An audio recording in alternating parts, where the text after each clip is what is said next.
CPP tells Bato, Albayalde, country would be worse without student activism. Manila, Philippines. The Communist Party of the Philippines, CPP, has insisted that the Philippines would be in a far worse situation without student activism, amid claims that progressive groups kidnap and brainwash university students. CPP was reacting to assertions by former Philippine National Police Chief and now Senator Ronald Dela Rosa and incumbent Chief General Oscar Albayalde that left-leaning groups supposedly posing as legal fronts of the communist movement are plucking minors away from school. Student activism and radicalism is a force for change. Progress, social justice and democracy left square bracket right square bracket without student activism, as well as activism among workers, peasants and other sectors, the Filipino people would be in a far worse situation than they are now, CPP said in a statement on Friday. The toiling masses would be experiencing even worse oppression and exploitation, it added. According to the communist group, certain victories in the history of the Philippines were achieved with the help of student activists.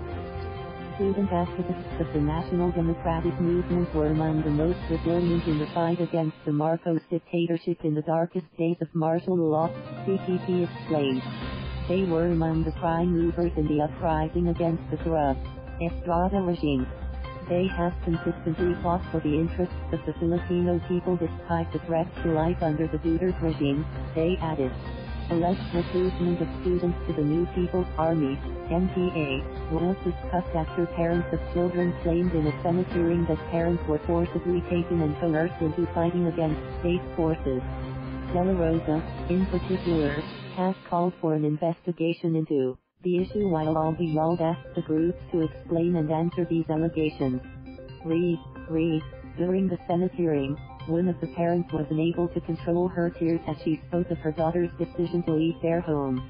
According to Relissa Lucena, her child Alicia Lucena even branded them as enemies after informing authorities of her participation in militant organization Anakbayan. However, Alicia insisted that she left home for personal reasons, and that her decision to join Anakbayan was voluntary.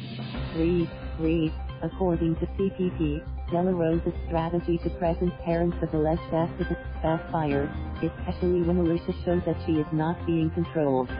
Dela Rosa's anti-activist attack, however, has backfired, as the so-called missing students have revealed themselves as highly intellectual, articulate and mature individuals as opposed to his caricature of activists. Brainwashing, CPP said. Dela Rosa has succeeded only in making himself look foolish, it added. Thank you for watching. Please subscribe.